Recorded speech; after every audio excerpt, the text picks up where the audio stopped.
अस्सलामुअलैकुम व्यूअर्स, कैसे हैं आप? उम्मीद करता हूँ आप सब खैरियत से होंगे।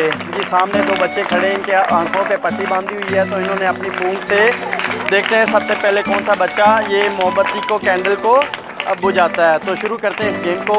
तो चलें जी बेटा, अपनी अपनी कैंडल को फूंक मारें ज़रा, देखते हैं। शाबाश शाबाश, ये शाबाश, दोनों में से देखते हैं कौन।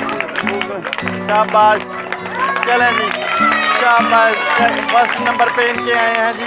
ठीक है जी, तो ये बच्चा उस्मान है। ठीक है जी, जो इसने कंपटीशन में जीत गया, तो